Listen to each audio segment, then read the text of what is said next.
Hey, it's always a big day when Ben Nicholson-Smith and Arden Zwelling from Sportsnet.ca drop by. Of course, they're here to talk a little Blue Jays. And guys, the Jays 41-47 at the break, 8.5 back in the AL East, 5 out in the wild card. This is a serious question. Arden, I'm going to start with you. Does this team have a chance of making the postseason? There's always a chance. 74 to go. Anything can happen, but it's pretty unrealistic. The odds are pretty remote when you look at the fact that there's 7 teams right now between the Blue Jays and a wild card position. They're only 5 games back, but they're closer to the bottom of the AL than they are to a playoff position. So, you know, I certainly wouldn't be putting any money on it, but you never say never. Ben? Yeah, when you look at this team and where it stands in the division, and then you look at how they've played and what kind of injuries they've dealt with, yeah, it's not a bad team. The issue is that they've dug such a big hole for themselves that it really is going to be tough to come back. Here we are at the All-Star break, and there's this really nice story in Justin Smoak. Great season, makes the All-Star team. 2016, there's this really great story in the first half of the season, Michael Saunders, and then he kind of went like this.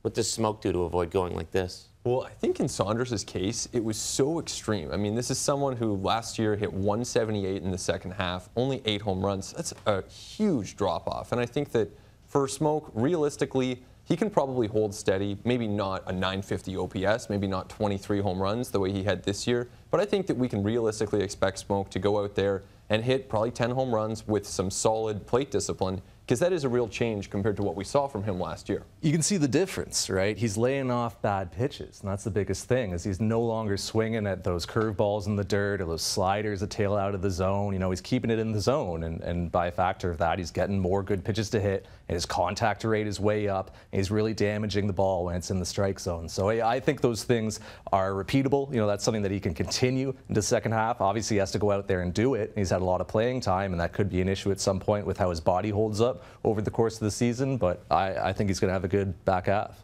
Let's focus in on 3 players on this next question. Stroman, Sanchez, Donaldson. I think the most alarming thing about Aaron Sanchez is he hasn't played. So what do you expect from those 3 over the last 10 weeks of the season? Arden, we'll start with you. I'm going to be really interested to watch Aaron Sanchez because, you know, this is a guy that, as you alluded to, we just haven't seen that much of this year, and you want to see his health, you know, how that finger and that hand holds up, and whether he can kind of build on, you know, last year. It's got to be a tough year for him, you know, sitting out as long as he has with just finger issues. You know, he's really eager to try to repeat what he did last year when he led the American League in ERA and got Cy Young votes. So the final 2 months could be really big for him.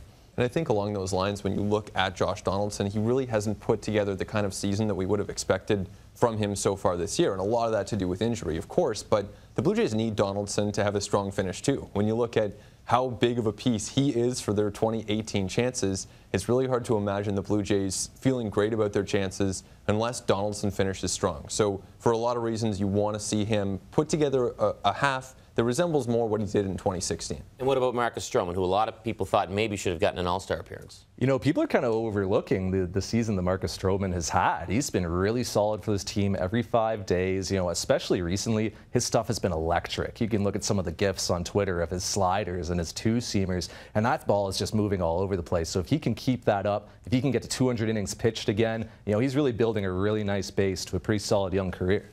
Troy Tulowitzki, big salary, hasn't really delivered. Historically, he's been banged up. What's this team going to do with Tulowitzki?